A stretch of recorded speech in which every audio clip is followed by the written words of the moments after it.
Hello साथियों, नमस्कार। मैं हूं रोहित और आप सभी लोगों का एग्जाम स्पॉट 95 पे स्वागत है। दोस्तों, अगर अभी तक आपने हमारे चैनल को सब्सक्राइब नहीं किया तो प्लीज़ यार सपोर्ट करिए और सब्सक्राइब ज़रूर करिए, और जिससे हमें भी आगे बढ़ने का मौका मिलेगा। और यहाँ पे जो लाइव आने का मौका है या लाइव आने का जो पॉपअप है वो आसानी से खुल जाएगा। जब ज़्यादा सब्सक्राइबर हो जाएंगे तो वो आपको यहाँ पे लाइव क्लास ये प्रोवाइड होने लगेगी। अभी सब्सक्राइबर ज़्यादा ना होने की वजह से लाइव पॉपअप नहीं खुल रहा है, जिससे हम ये लाइव क्लास नहीं अटेंड कर पा रहे हैं। तो आप लोग चैनल को ज़रूर सब्सक्राइब करिए। और आप लोग अगर रेलवे या एसएससी की किसी भी वैकेंसी की तैयारी करते हैं या अन्य कोई भी स्टेट गवर्नमेंट की तैयारी कर रहे हैं तो ये क्लास आपके लिए महत्वपूर्ण है। यहाँ पे मैं आरआरबी ग्रुप डी के जो प्रीवियस ईयर पेपर है मैं उन्हीं को करा रहा हूँ। और जो आरआरबी ग्रुप डी का जो लेवल है वो बहुत ही अच्छा लेवल है। यहाँ से आप सभी एग्ज़ामों को कवर कर सकते हैं।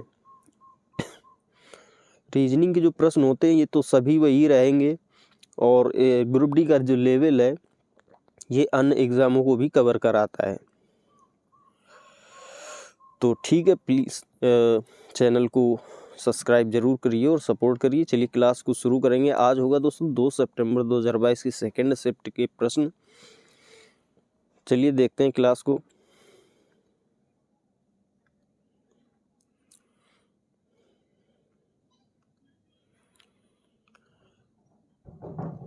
और दोस्तों, यहाँ पे आप लोग अगर एक रूटीन फॉलो करेंगे, रूटीन से क्लास को कवर करेंगे तो बहुत ही जल्द आप रीजनिंग में अच्छा स्कोर करना शुरू कर देंगे।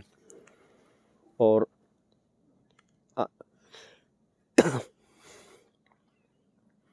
चलिए यह देखिए प्रश्न। इसमें उपरोक्त श्रृंखला में ऐसे कितने प्रतीक हैं जिनके ठीक पहले एक अक्षर और ठीक बाद एक संख्या भी है। ऐसे कितने प्रतीक हैं जिनके पहले एक अक्षर है और ठीक बाद एक संख्या है। तो एक प्रतीक ये हो गया क्योंकि इसके पहले एक अक्षर और बाद एक संख्या है। आगे एक ये हो गया, और देखिए एक ये हो गया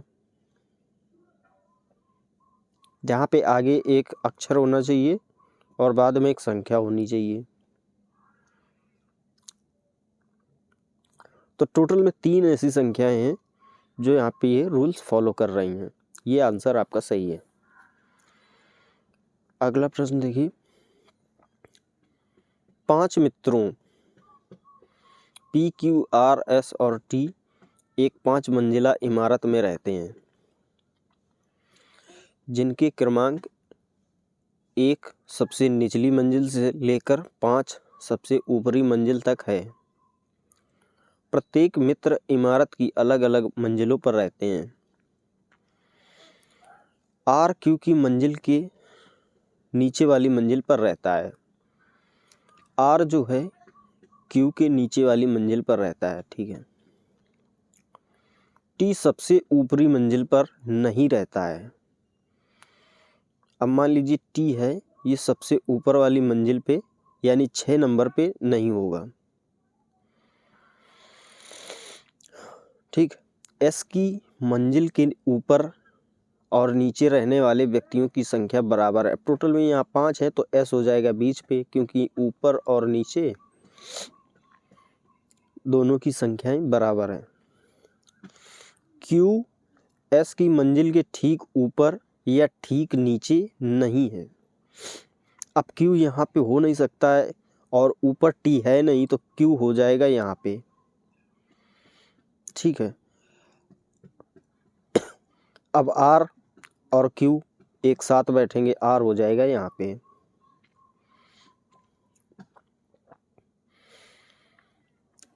अब यहाँ पे या T आ सकता है और बचा क्या P यहाँ हो सकता है।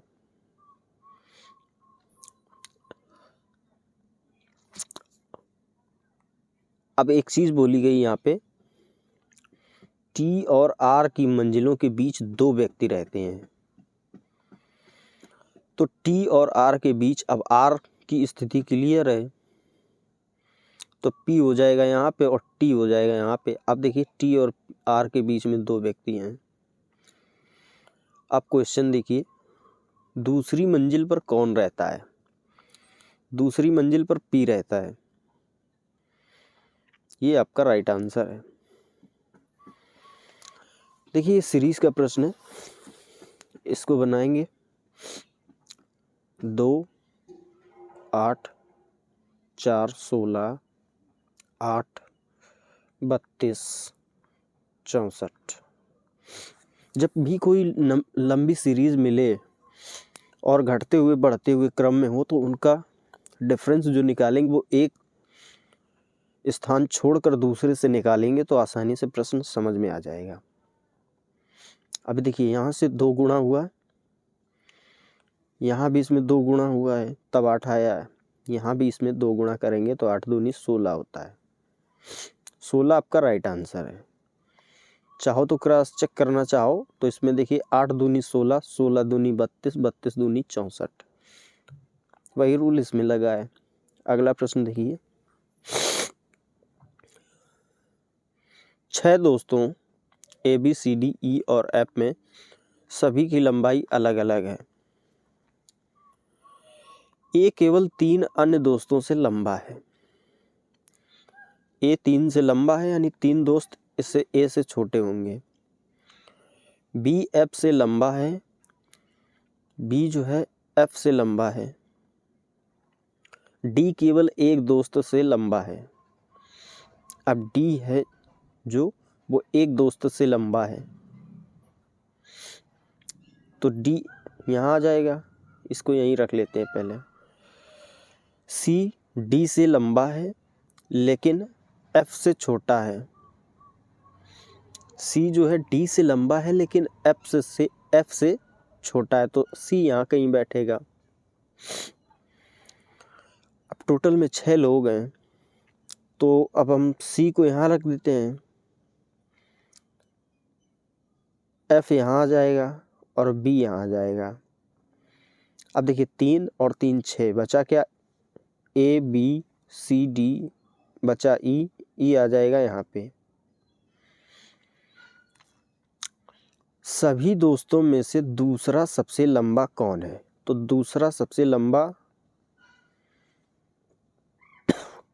D होना चाहिए लेकिन D ऑप्शन में नहीं है। दूसरा तरीका देखेंगे।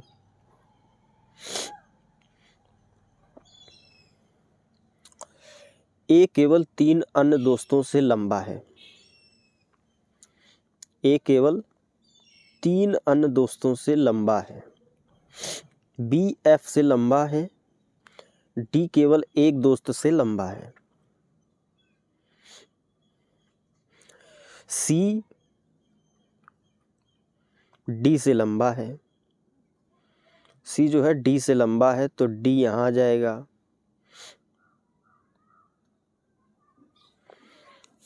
अब देखिए 2 2 4 1 5, सभी दोस्तों में से दूसरा सबसे लंबा कौन है? A केवल 3 अन्य दोस्तों से लंबा है। B F से लंबा है। D केवल एक दोस्त से लंबा है।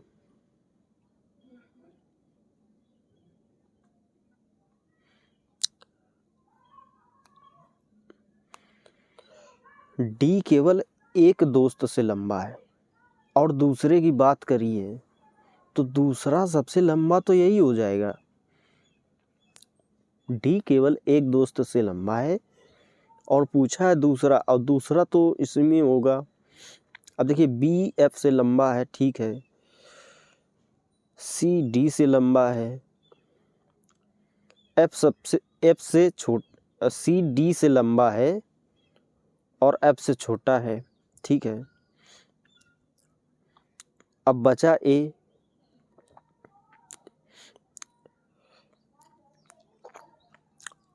तो यहाँ पे B और F, C और D, 3 2 5 हो गए और 6। अब ये 3 दोस्तों से लंबा है तो ये यहाँ कहीं आएगा, तो दूसरा लंबा तो डी ही आ रहा है।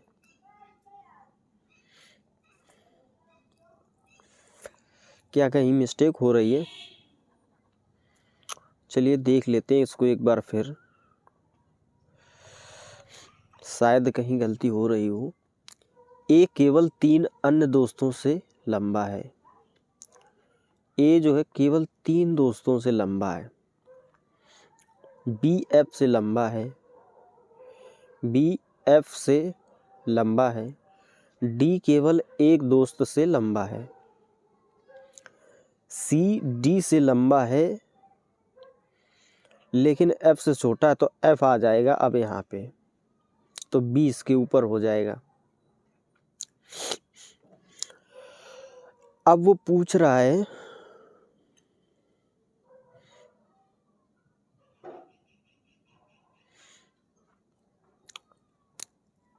तो यहाँ पे एक और होगा, ठीक है। ए केवल 3 अन्य दोस्तों से लंबा है, तो ए यहाँ कहीं आ जाएगा, तो 3 और 2 5 हो गए, तो एक ये वाला तो यहाँ होगा ही नहीं, तो ए यहाँ आएगा। ए जब यहाँ आएगा तो बचा क्या? ए बी सी डी ई, ई आ जाएगा यहाँ पे।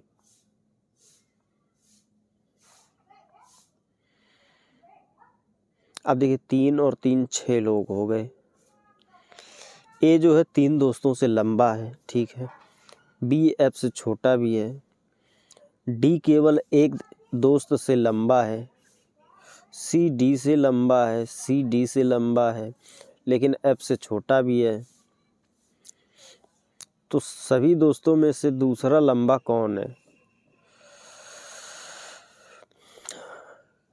यार ये तो ऑप्शन में भी नहीं आ रहा है, क्या ऑप्शन में गड़बड़ी है कहीं?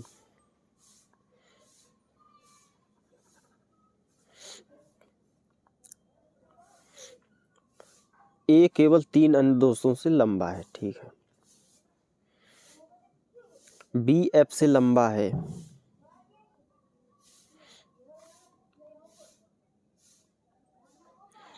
डी केवल एक दोस्त से लंबा है। अब डी केवल एक दोस्त से लंबा है। सी डी से लंबा है। सी जो है वो डी से लंबा और एफ से छोटा है, तो बी अब ये वाला उठ के इसके साथ आ जाएगा। टोटल में 6 दोस्त हैं। अब 5 लोग बैठ चुके हैं यहाँ पे। ए 3 से लंबा भी है।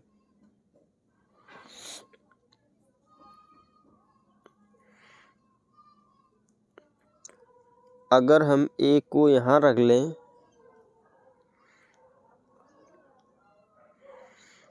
तो 7 लोग हो जाएंगे। दूसरे पे तो जब डी सी से छोटा है, सी डी से लंबा है, ठीक है, लेकिन एफ से छोटा है, तो 3 लोग तो ये साथ में बैठेंगे और बी एफ से लंबा है, तो ये यहाँ जाएगा।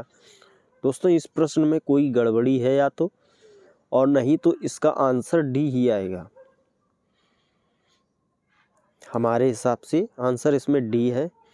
बाकी आप चेक करिए कि आपका आंसर कौन सा सही है और कमेंट में हमें भी ज़रूर बताइएगा। चलिए अगला प्रश्न देखिए। यदि निम्नलिखित समीकरण में प्लस और माइनस के स्थान परस्पर बदल दिए जाते हैं और साथ ही गुणा भाग के स्थान परस्पर बदल दिए जाते हैं, तो समीकरण में प्रश्न चिन्ह के स्थान पर क्या आएगा? देखिए 28 है तो यहाँ प्लस हो जाएगा, माइनस का चिन्ह है। गुणा है, भाग हो जाएगा, और प्लस है तो माइनस हो जाएगा, भाग है तो गुणा हो जाएगा। अब इसको सॉल्व करेंगे तो 4 चौको 16 और 4 दूनी 8, 10 दूनी 20, यहाँ माइनस के 20 प्लस 28, तो 28 और 42 70 होते हैं, 70 में माइनस 20 करेंगे तो 50 बचेगा। आंसर आएगा आपका 50। अगला प्रश्न देखिए, 7 व्यक्ति RSTU VW और X एक वृत्ताकार मेज के प्रत्येक केंद्र की ओर मुख करके बैठे थे। तो ये वृत्त मान लेते हैं और 7 लोग हैं टोटल, 1 2 3 4 5 6 और ये 7। TS के दाईं ओर ठीक बगल में बैठा था। ये S है, यहाँ पे T इसके दाईं ओर ठीक बगल में बैठा था। W V के बाईं ओर ठीक बगल में बैठा था। W V के बाईं ओर ठीक बगल में बैठा था, ठीक है। R और U एक दूसरे के ठीक बगल में बैठे थे। R और U ठीक बगल में बैठे थे। V और S के बीच में केवल X बैठा था। V और S के बीच में केवल X बैठा था।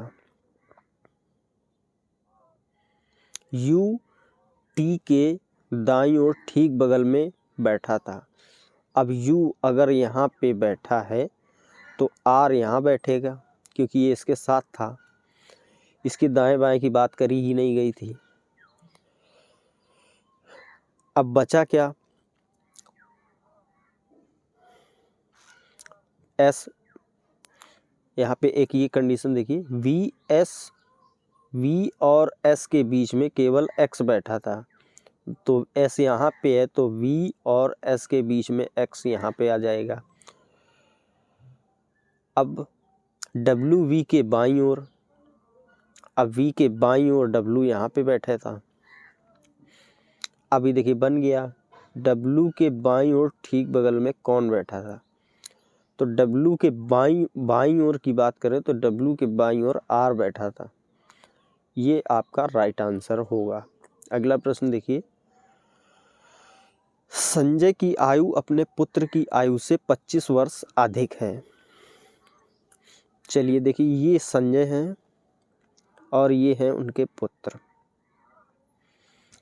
इनको और ऊपर लिख लेते हैं क्योंकि एज वाले प्रश्न हैं, ये कैलकुलेटिव होते हैं। वैसे तो इस चैप्टर को मैथ में रख दिया गया है क्योंकि कैलकुलेशन इसकी बहुत अधिक होती है, इस वजह से।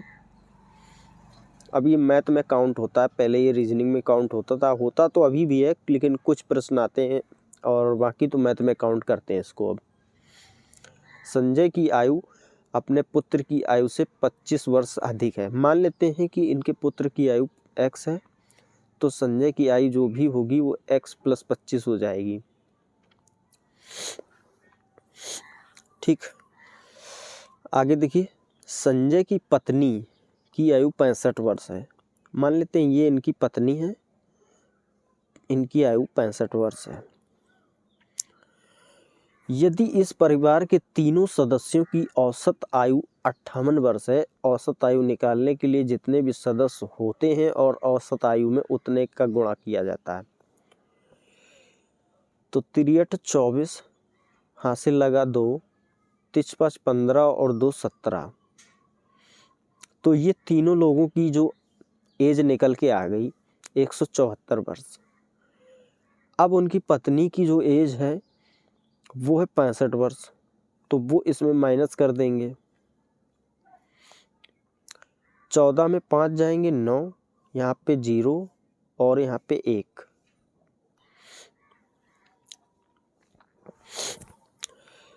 अभी देखिए 109 एज बची हुई है, तो वो इनके पिता की और पुत्र की है, यानी संजय और पुत्र की है। पूछा गया है तो पुत्र की आयु ज्ञात कीजिए, यानी x की वैल्यू पूछी गई है। अब देखिए पुत्र x है और पिता x + 25 है, तो इनको सॉल्व करेंगे तो ये हो जाएगा 2x + 25। एक एक्स ये और एक एक्स ये दोनों जुड़ जाएंगे तो हो जाएंगे 2x + 25 बराबर, अब जो एज बची हुई है वो है 109। जब हम इसको 25 को अभी और ले जाएंगे तो ये माइनस हो जाएगा, तो 2x बराबर हो जाएगा 109 - 25, बचेगा आपका 9 में 5 जाएंगे 4 और 10 में 2 जाएगा 8। जो 2x की वैल्यू निकल के आएगी वो 84 वर्ष आ जाएगी। अब इसको हम काट लेते हैं 2 से, तो आएगा 2 चौको 8, 2 दूनी 4, यानी x की वैल्यू जो निकल के आ गई वो आ गई 42 वर्ष। ठीक, अब इसमें पूछा गया है तो पुत्र की आयु ज्ञात कीजिए। पुत्र की आयु ज्ञात के लिए हमने x माना था, तो पुत्र की आयु तो निकल के आ गई 42 वर्ष और यही इसका राइट आंसर है। मान लीजिए कि यहीं पे अगर पिता की आयु पूछ ली जाए तो x की वैल्यू आ गई 42 वर्ष, और तो इस समीकरण में इस x की वैल्यू रख देंगे तो 42 + 25 बराबर हो जाते 5 2 7 और 4 2 6। पिता की आयु पूछी जाती तो 67 वर्ष हो जाती। अगला प्रश्न देखिए, थोड़ा कैलकुलेटिव है लेकिन ऐसे ही आसानी से प्रश्न बनाए जाते हैं। ABCDE और F एक ही इमारत की 6 अलग अलग मंजिलों पर रहते हैं। इमारत की सबसे निचली मंजिल का क्रमांक 1, उसके ऊपर की मंजिल का क्रमांक 2 है और इसी प्रकार सबसे ऊपरी मंजिल का क्रमांक 6 है। B किसी सम क्रमांक वाली मंजिल पर रहता है लेकिन मंजिल क्रमांक 4 पर नहीं रहता है। देखिए 4 पर तो B नहीं रहेगा, B जो है 4 पर नहीं रहता है, 2 पे या 6 पे हो सकता है। आगे देखिए, B और E के बीच केवल 2 व्यक्ति रहते हैं। B और E के बीच केवल 2 व्यक्ति रहते हैं। D A के ठीक नीचे वाली मंजिल पर रहता है। D जो है A के ठीक नीचे रहता है। A सम क्रमांक वाली मंजिल पर रहता है, ना तो D ना ही C सबसे निचली मंजिल पर रहता है। तो अगर हम इसको 4 मान लें, क्योंकि उसमें देखिए B का जो क्रमांक होगा वो 4 पर नहीं है, इसलिए हम इसको 4 मान लेते हैं। ये हो जाएगा 5 और ये हो जाएगा 6। तो अब हम अगर B को यहाँ रख लें तो ये 6 मंजिल पे हो जाएगा। अब देखिए B यहाँ पे भी है, अब इस B और E के बीच में 2 व्यक्ति हैं, तो E को हम यहाँ पे रख लेते हैं तो ये आ जाएगा 3 नंबर पे। ठीक, अब टोटल में 6 लोग हैं। ABCDE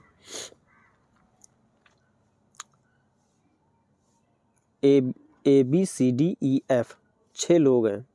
अब इसको एक बार फिर से देखेंगे। B और E के बीच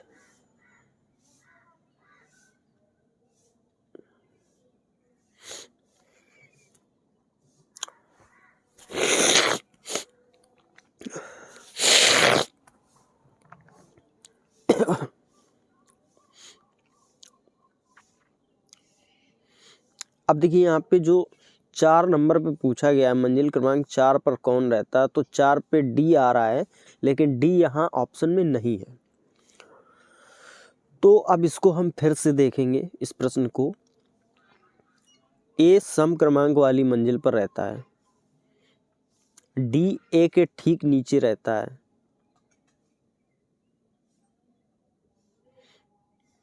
D जो है A के ठीक नीचे रहता है, A के ठीक नीचे रहता है, A सम क्रमांक वाली मंजिल पर रहता है, ना तो D और ना ही C सबसे निचली मंजिल पर रहता है। तो अब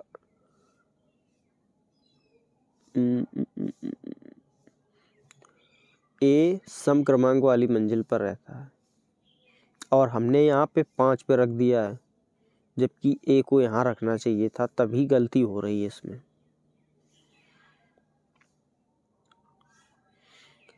इसको फिर से देख लेते हैं।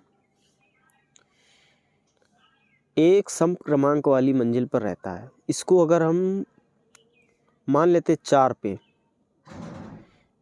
ठीक,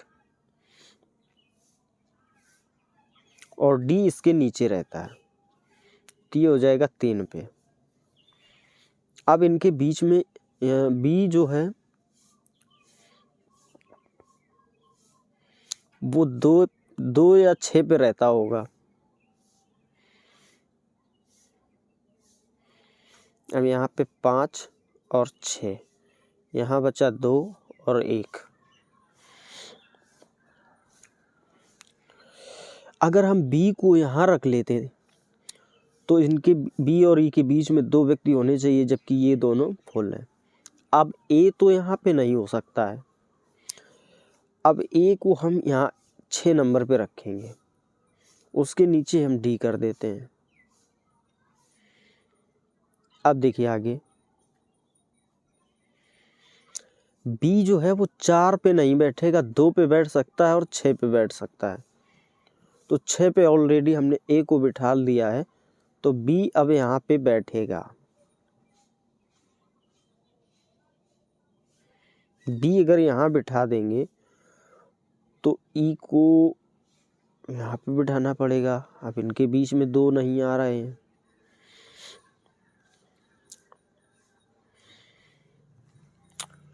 देखिए बी किसी सम क्रमांक वाली मंजिल पर रहता है, ठीक, लेकिन 4 पर नहीं है।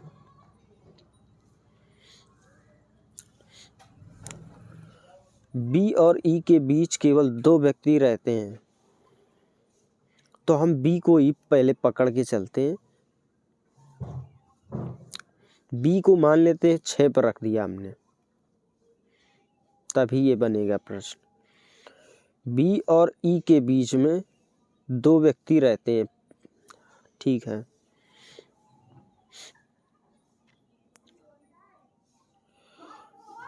अब ए जो है वो सम क्रमांक वाली मंजिल पर रहता है। अब बचा है सम क्रमांक 2 या 4। डी ए के ठीक नीचे वाली मंजिल पर रहता है। डी जो है ए के ठीक, अगर ए को यहाँ रख दें, ए को हम यहाँ रखते हैं तो डी यहाँ हो जाता है, लेकिन वो यहाँ पे होगा नहीं, क्योंकि इसमें बोला है ना तो डी और ना ही सी सबसे निचली मंजिल पर रहता है।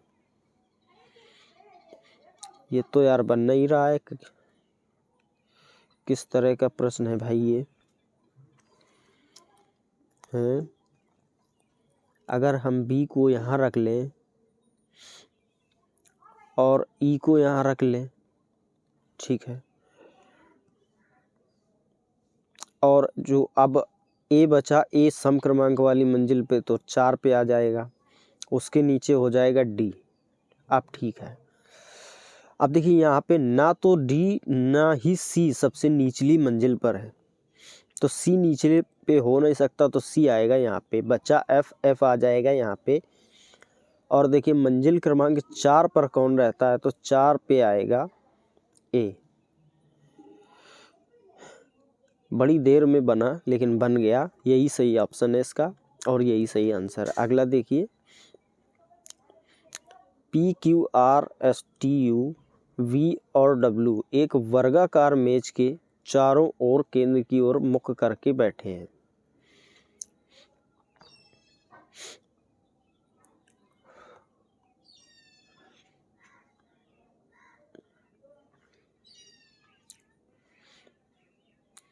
एक वर्ग के आकार की मेज है,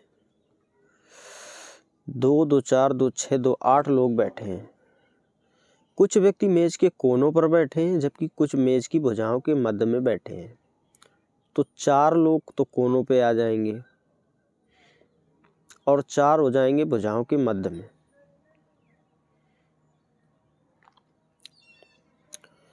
आर यू के बाईं ओर तीसरे स्थान पर है। आर किसी एक कोने पर बैठा है, ठीक है, हम आर को यहाँ पे मान लेते हैं। आर यू के बाईं ओर तीसरे स्थान पर, तो यू यहाँ आएगा। 1 2 3, आर बाईं ओर तीसरे स्थान पर हो जाएगा और आर किसी कोने पर बैठा है, ठीक है। टी किसी भी कोने पर नहीं बैठा है। वी टी के दाईं ओर दूसरे स्थान पर है, ठीक। टी आर के ठीक बगल में नहीं बैठा। अब टी यहाँ पे, यहाँ और यहाँ नहीं हो सकता है, तो टी आएगा यहाँ पे और कोने पर भी नहीं है।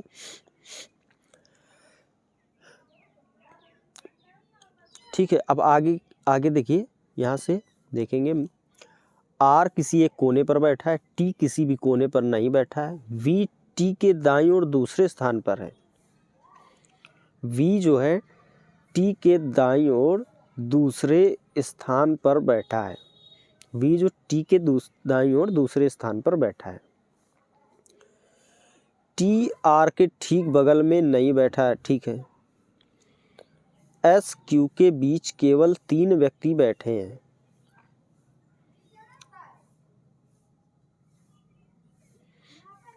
एस क्यू के बीच में, तो क्यू को हम यहाँ मान लेते हैं और एस को यहाँ मान लेते हैं। अब देखिए, इनके बीच 3 लोग इस तरफ से बैठे हैं।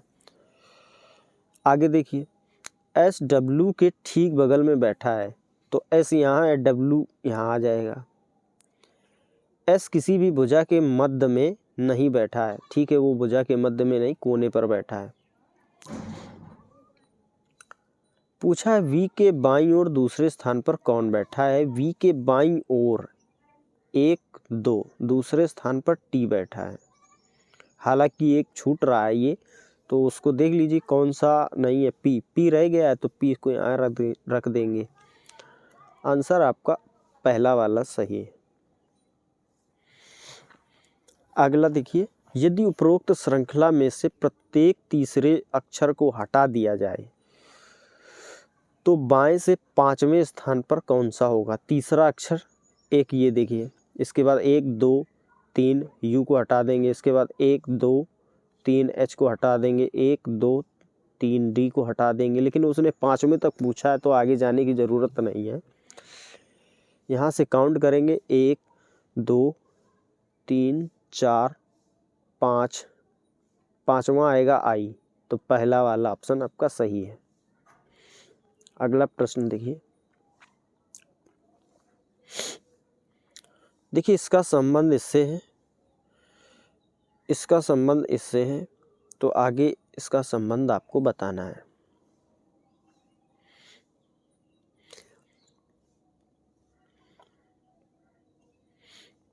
ये देखिए, 5 का वर्ग होता है, 5 का वर्ग प्लस 1 करेंगे तो 6 आएगा। ऐसे ही ये 8 का वर्ग है, 8 में 1 प्लस करेंगे 9 आएगा। ये 3 का वर्ग है, तो 3 में 1 प्लस करेंगे तो 4 आएगा।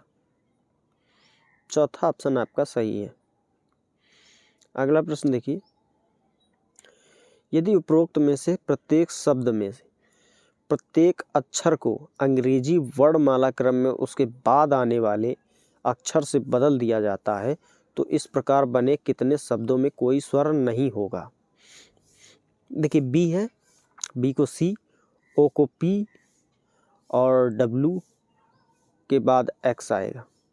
यहाँ एस है, एस के बाद टी आता है, ए के बाद बी आएगा, डी के बाद ई आएगा। यहाँ एल एम हो जाएगा, ओ का पी हो जाएगा, डब्ल्यू का एक्स हो जाएगा। अब आर के बाद एस आता है, ए के बाद बी आएगा, वाई के बाद जेड आएगा।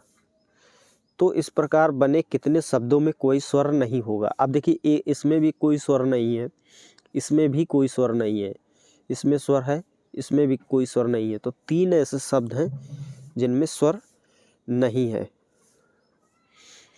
अगला प्रश्न देखिए, किताबें पढ़ना आपको नैतिक रूप से अच्छा इंसान बनाएगा। ये कथन है और ये इनकी धारणाएं हैं।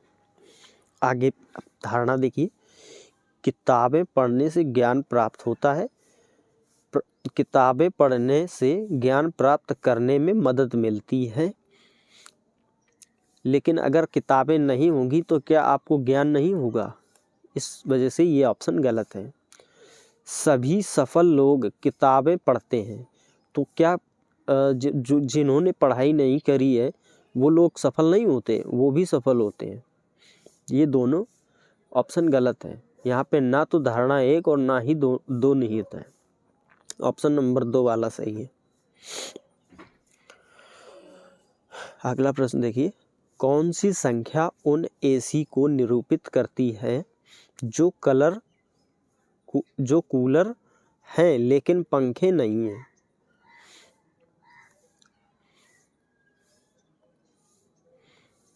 देखिए, कौन सी संख्या उन एसी को निरूपित करती है? एसी की बात करी गई है, यानी इस वाले पोर्शन की। जो कूलर हैं, यानी कूलर होने चाहिए लेकिन पंखे नहीं होने चाहिए।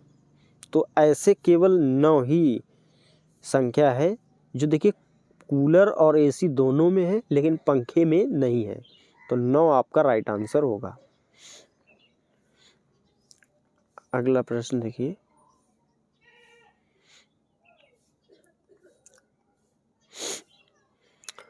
देखिए इसका संबंध इससे है, इसका संबंध इससे है,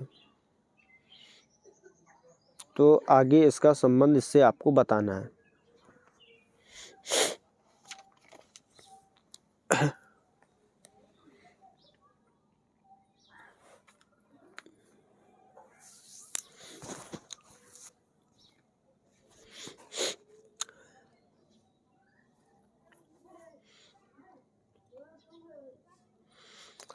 देखिए हल करेंगे इसको। ये 33 है, अगर हम 3 से डिवाइड करें तो 11 बार जाएगा। 11 का गुणा 5 में करेंगे तो 55 आता है, प्लस 1 करेंगे तो 56 आ जाएगा।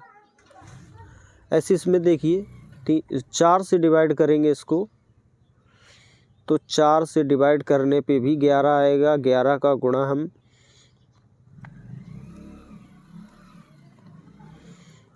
4 2 6 में करेंगे तो 66 हो जाएगा। 2 बढ़ा के गुणा कर रहे हैं, 66 हो जाएगा और प्लस 1 कर देंगे तो 67 हो जाता है। वही रूल इसमें देखेंगे हम ऑप्शन में। अब 5 है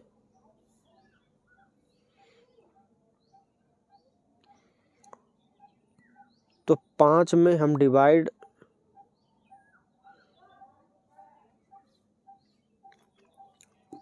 करेंगे तो 5 से ही जाएगा, 1 बार जाएगा।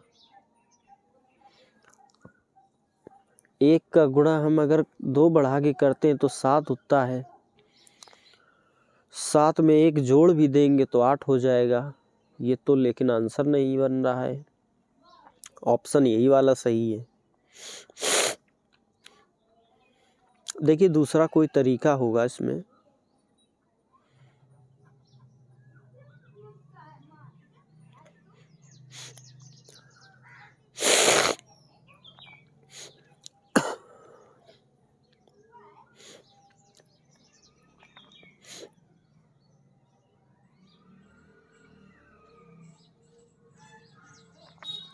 और क्या बन सकता है इससे? देखिए 6 3 9 अगर हम जोड़ लें, 6 3 9 होता है, 5 3 8 89 हो जाएगा। 7 4 11 होता है, 6 4 10 101 हो जाएगा। ये तरीका नहीं लगा। डिफरेंस देखिए इनका, 6 में 3 जाएगा 3 बचेगा, 5 में 3 जाएगा 2 बचेगा, 7 में 4 जाएगा तो 3 बचता है, 6 में 4 जाता है तो 3 बचता है, यानी 23 का अंतर आ रहा है। इसमें देखिए 28 में 5 जाएगा तो 23 बचेगा। हाँ, यही वाला आंसर सही है। आगे देखिए इनका अंतर देखेंगे तो 6 में 1 जाएगा तो 5 बहुत ज़्यादा, 5 बचेगा, और 3 में 1 जाएगा तो 25 आ रहा है अंतर। यहाँ 4 और 3 में 1 जाएगा 24 आ रहा है। 8 में 7 जाएगा 31 आ रहा है। ये ऑप्शन गलत है आपके। आंसर आपका 1 वाला सही है। अगला देखिए सीरीज का प्रश्न, आप सीरीज बनाएंगे इसकी 27, 42, 62। देखिए इनका डिफरेंस, देखिए 5 का डिफरेंस है यहाँ पे, यहाँ 10 का डिफरेंस है, यहाँ 15 का डिफरेंस है, यहाँ 20 का डिफरेंस है। तो आगे 25 प्लस हो जाएगा इसमें, 5 2 7, 6 2 8, 87 आएगा। 87 आपका राइट आंसर है। अगला प्रश्न देखिए, हर्ष 45 मीटर पश्चिम की ओर चलता है। हर्ष 45 मीटर पश्चिम की ओर चलता है, ठीक है। यहाँ से वो 45 मीटर पश्चिम की ओर चला, फिर वह बाईं ओर मुड़ता और 25 मीटर चलता है। बाईं ओर मुड़ेगा और 25 मीटर चलेगा, फिर से बाईं ओर मुड़ता है और 21 मीटर चलता है। अब फिर से बाईं ओर मुड़ेगा तो 21 मीटर चलेगा। वह फिर से बाएं मुड़ता है और 18 मीटर चलता है, फिर से बाईं ओर मुड़ा और 18 मीटर चला। उसके बाद वह दाएं मुड़ता है और 23 मीटर चलता है। उसके बाद वह दाएं मुड़ता है और 23 मीटर चलता है।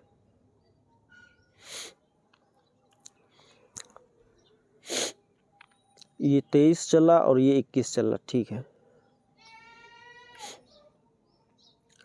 वह अंत में बाएं मुड़ता है और 37 मीटर चलता है, फिर वह बाएं मुड़ेगा और 37 मीटर चलेगा।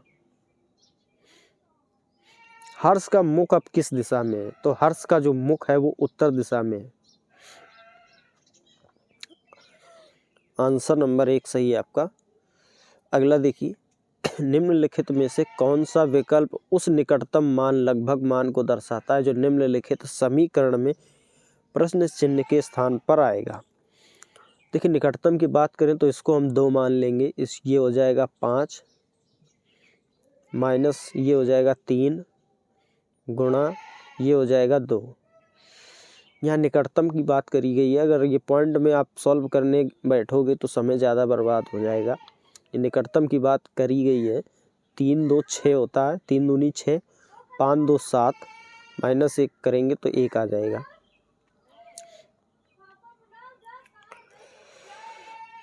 आगे देखिए अगला प्रश्न, रेणु की वर्तमान आयु का 3 गुना मानव की वर्तमान आयु के 2 गुने से 11 वर्ष अधिक है। मान लेते हैं कि ये रेणु है और ये मानव है, ठीक। अब देखिए रेणु की हम इसको ऐसे लिखें, ये मानव है, ये रेणु है। मानव को हम x मान लेते हैं, रेणु को हम y मान लेते हैं। अब देखिए रेणु की वर्तमान आयु का 3 गुना, रेणु की वर्तमान आयु का 3 गुना मानव की वर्तमान आयु के 2 गुने, यानी 2x 2 गुने से 11 अधिक है, प्लस 11 बराबर ये हो जाएगा 3y। अब देखिए और मानव की वर्तमान आयु का 3 गुना, मानव की वर्तमान आयु का 3 गुना 3x हो जाएगा। अब आगे देखिए वर्तमान रेणु की वर्तमान आयु के 4 गुने से 9 वर्ष कम है, तो कम वाला भी इसमें प्लस करेंगे और ये 4y कर देंगे। अब इसको सॉल्व करेंगे हम। रेणु और मानव की वर्तमान आयु का योग पूछा है, तो मान लेते हैं हम इसको बराबर कर लेते हैं। इनको बराबर करने के लिए इसमें 4 का गुणा करेंगे, इसको 3 का गुणा कर देंगे। हम y बराबर कर रहे हैं, ठीक है। तो जब इसमें 4 का गुणा होगा तो यहाँ भी 4 का गुणा होता है। 4 दूनी 8x आएगा, प्लस 11 चौको 44 होता है, 4 3 12 y हो जाएगा। ये आपका समीकरण नंबर 1 है। ऐसे इसमें देखिए 3 3 का 9x प्लस 9 3 27 बराबर 3 चौको 12y आ जाएगा। ये समीकरण नंबर 2 है हमारा। अब इसको हम घटाएंगे, तो जब घटाते हैं तो इनके चिन्ह बदल जाते हैं, प्लस वाले सभी माइनस हो जाएंगे। अब ये देखिए 12 से 12 ख़त्म हो जाएगा, यहाँ बचेगा 0 बराबर, ये 27 माइनस का है, 14 में 7 जाएंगे, 7 बचेगा। अब यहाँ बचा 3 में 1 जाएगा, 17।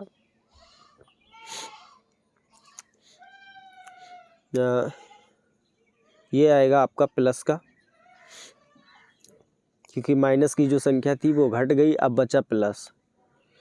ठीक है, अब यहाँ पे 9 माइनस का है, 8 प्लस का है, तो यहाँ माइनस का x आएगा।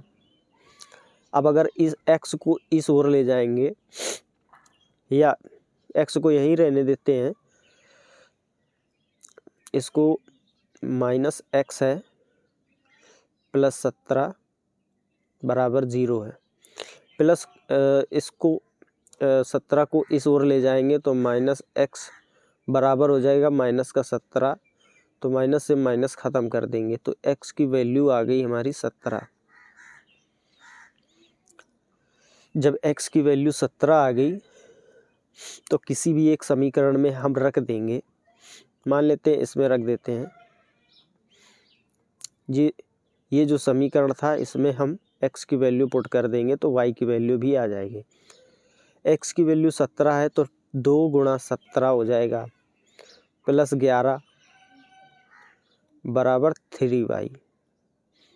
अब देखिए 17 दूनी 34 होता है, प्लस 11 बराबर 3y। इसको जोड़ेंगे तो 4 1 5 हो जाएगा, 3 1 4 हो जाएगा, यानी 3y बराबर 45। तो y की वैल्यू निकल के आ जाएगी 15। ये आ गई y की वैल्यू। अब उसने पूछा है रेणु और मानव की वर्तमान आयु का योग पूछा है, तो अगर रेणु और मानव की आयु पूछ लेता तो 17 और 15 वर्ष हो जाती, लेकिन उन्होंने योग पूछा है तो x जो निकल के आया है वो 17 प्लस y 15, दोनों की आयु यही है। ये आयु इसको जोड़ देंगे, 7 5 12 की 2, हासिल लगा 1 1 1 2 और 1 3, तो 32 वर्ष आंसर आपका आ जाएगा। ये आपका राइट आंसर है। इसीलिए इस चैप्टर को मैथ में काउंट करते हैं, क्योंकि यहाँ पे जो कैलकुलेशन है वो बहुत ज़्यादा आ जाती है। अगला प्रश्न देखिए, ये कथन और निष्कर्ष का प्रश्न है। सभी बर्तन रेत हैं, ये मान लेते हैं बर्तन है और ये रेत है, इसको लिखेंगे बर्तन, ये हो जाएगा रेत। आगे देखो, कुछ रेत मिट्टी है, कुछ रेत जो होगी वो मिट्टी है। सभी ग्रे मिट्टी है, तो सभी ग्रे की बात करेंगे तो ग्रे आ जाएगा इसके अंदर, सभी ग्रे हो जाएगा, ये ग्रे वो मिट्टी है।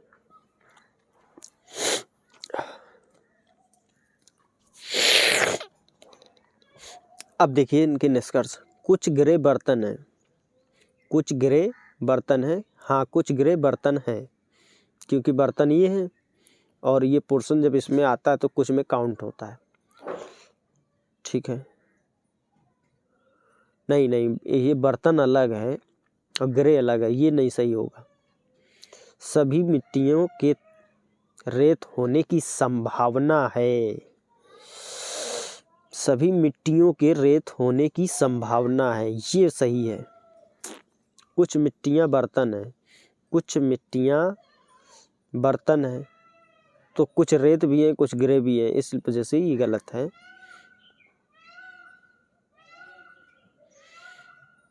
तो आंसर आपका 2 आएगा, सॉरी 1 आंसर आपका सही है, 2 वाला पोर्शन ये सही होगा।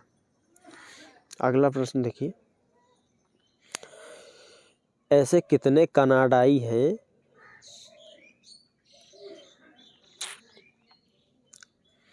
ऐसे कितने कनाडाई नागरिक हैं जो भारतीय मूल के उद्यमी हैं लेकिन आईटी इंजीनियर नहीं हैं?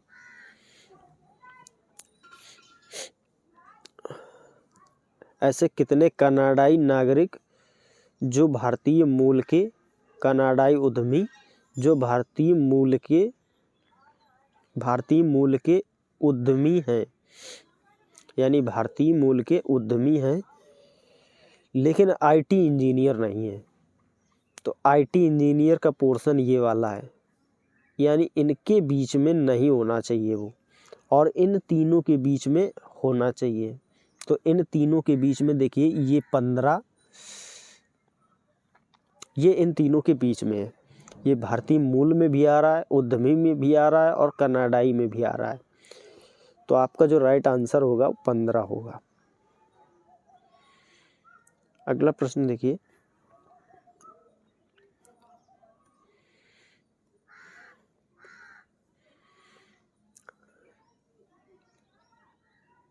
-4 इसको यही सॉल्व कर लेते हैं, उसमें कुछ चेंजमेंट तो करना ही नहीं, कैलकुलेशन है।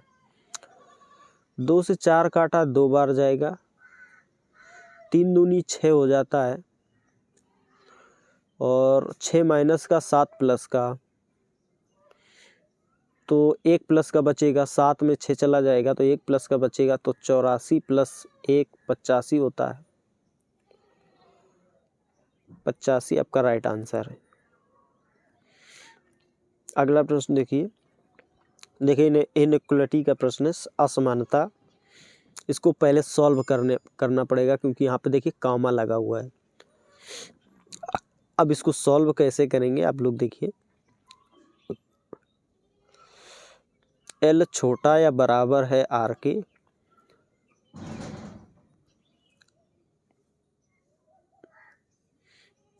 L छोटा या बराबर है R के, R छोटा है M से, M बड़ा या बराबर है Q के। अब देखिए यहाँ से इसको सॉल्व कैसे करेंगे, N बड़ा है Q से, Q यहाँ है तो N बड़ा बनाएंगे। अब इसका सिंबल चेंज हो जाता है, देखिए ये सिंबल था, N को बड़ा दिखाने के लिए उसका मुँह करना पड़ेगा। अब आगे देखिए, Q बड़ा या बराबर है T से, Q जो है बड़ा या बराबर है T से, तो इसका सिंबल कुछ इस प्रकार बनेगा। अब इसको सॉल्व करेंगे, N बड़ा है M से, जब दोनों सिंबल अपोजिट हों वो कभी सत्य नहीं हो सकता। Q छोटा है R से, यहाँ पे देखिए अपोजिट है, गलत होगा। M बड़ा है L से, हाँ M बड़ा है R से, R बड़ा है L से, ये कंडीशन आपकी सही है। N बड़ा या बराबर है L से, N और L का कोई तालमेल नहीं, क्योंकि जहाँ से विपरीत मिल जाए वहीं से वो गलत हो जाता है। तो तीसरा वाला आपका सही होगा, ये आपका राइट आंसर है तीसरा। अगला प्रश्न देखिए, एक निश्चित कूट भाषा में इसको ये कहते हैं, इसको ये कहते हैं, तो इसको क्या कहेंगे।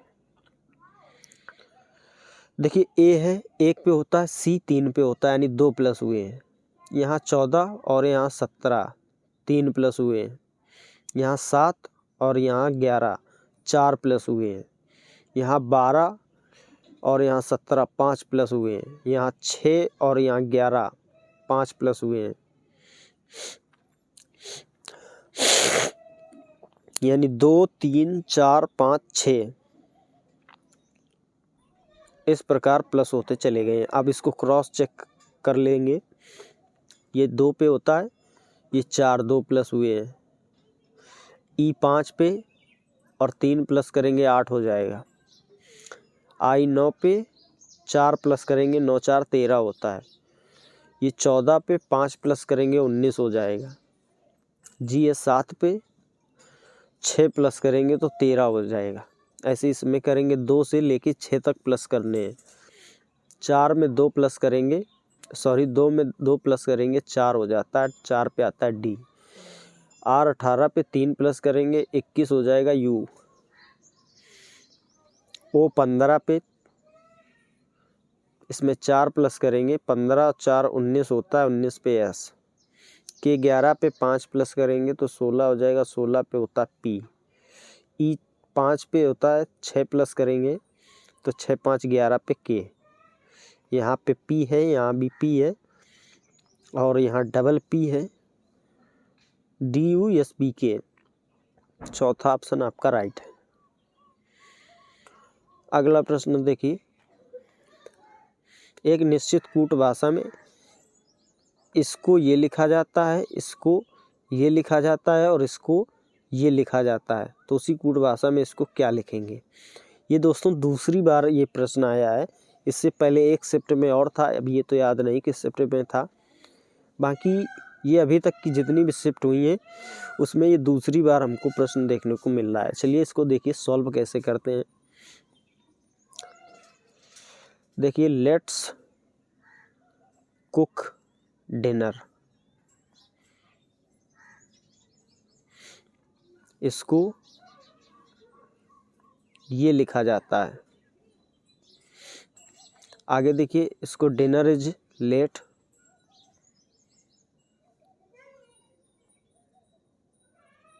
डिनर इज लेट,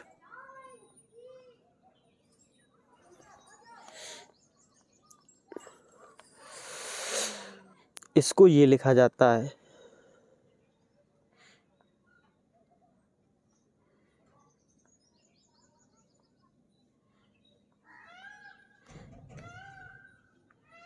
आगे देखिए, let's go out, let's go out, इसको ये लिखते हैं।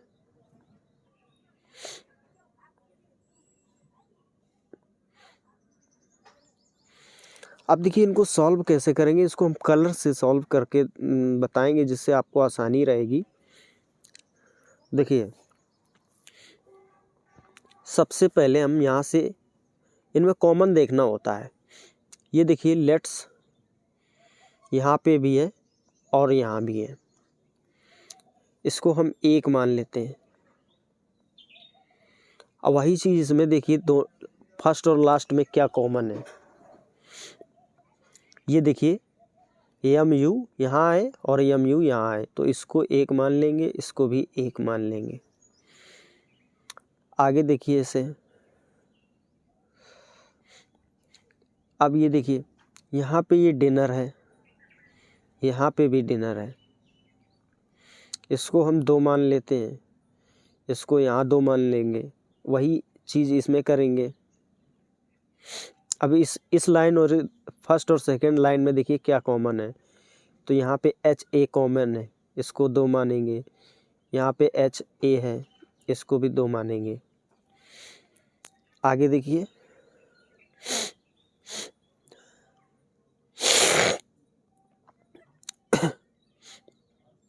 उसने पूछा कुक है, अब इसमें बचा क्या है, ये बचा है, तो जो इसका संबंध होगा वो इससे होगा। कुक पूछा है और जो आपका राइट आंसर होगा वो ली हो जाएगा, तीसरा वाला। इनको इन प्रश्नों को ऐसे हल करते हैं, इसमें बस कॉमन देखना होता है। ये देखिए समीकरण है, इसको आप संतुलित करेंगे, 11 और 24 75। अब देखिए इसमें क्या चेंजमेंट करना है, गुणा और माइनस को हम चेंज कर लेंगे, तो गुणा और माइनस चेंज हो जाएगा, यहाँ पे माइनस था गुणा हो जाएगा और यहाँ गुणा था माइनस हो जाएगा। इसके बाद 9 और 11 को हम चेंज कर लेंगे, तो यहाँ हो जाएगा 11 और यहाँ हो जाएगा 9। बात तो एक ही रहनी है, चाहे जो 11 9 99 होता है, और -24 करेंगे तो 9 में 4 जाएगा 5 आएगा, 9 में 2 जाएंगे तो 7 बचेगा। ये पहले ही वाला आंसर आपका सही है। हालांकि इससे 9 और 11 से कोई फ़र्क नहीं पड़ता है, चाहे 9 11 कर लो या 11 9 कर लो, बात वही है। गुणा करोगे तो आंसर जो आएगा और गुणा करने पे जो संख्या आएगी वो 99 ही आएगी। अगला प्रश्न देखिए, इसका संबंध इससे है और इसका संबंध इससे है, तो आगे इसका संबंध इससे है और इसका भी संबंध इससे है। देखिए इसको सॉल्व करेंगे। ए बी सी अनुपात D F H I L ओ।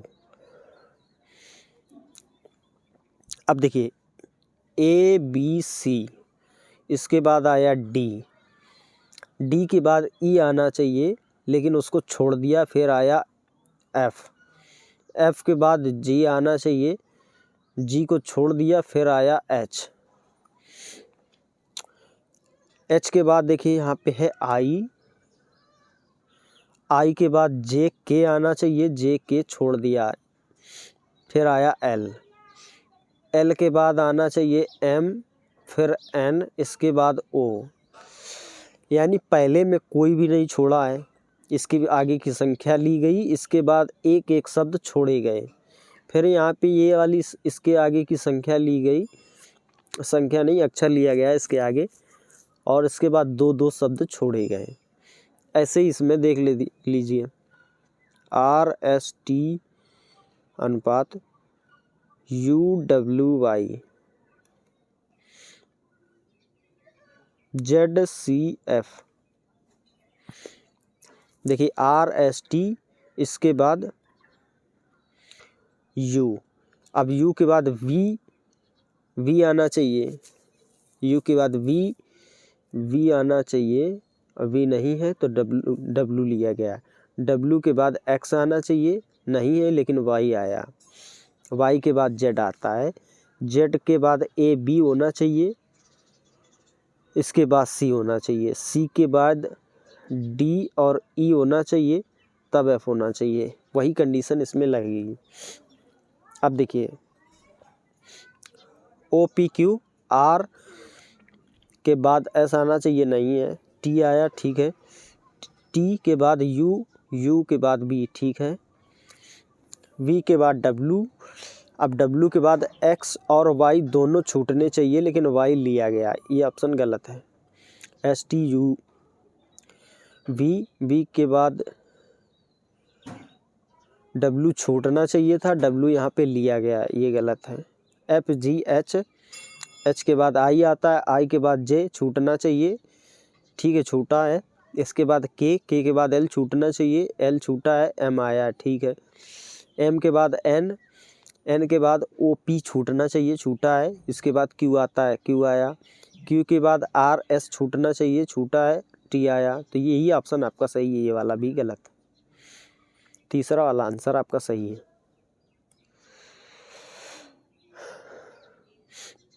आगे देखिए बिंदु, प्रिंस बिंदु ए से चलना आरंभ करता है, मान लेते हैं कोई बिंदु है ये ए, और दक्षिण की ओर 6 किलोमीटर चलता है, चलिए, और फिर दाईं ओर मुड़कर 4 किलोमीटर जाता है, फिर दाईं ओर मुड़ेगा और 4 किलोमीटर जाएगा, अंत में वह बाईं ओर मुड़ता है और 6 किलोमीटर जाता है, अंत में फिर से दाईं ओर बाईं ओर मुड़ेगा और 6 किलोमीटर जाएगा। अब वह आरंभिक स्थान से किस दिशा में है, आरंभिक स्थान से किस दिशा में है, तो ये वाली जो दिशा है वो होती है दक्षिण और पश्चिम, दक्षिण पश्चिम, ये आपका राइट आंसर होगा।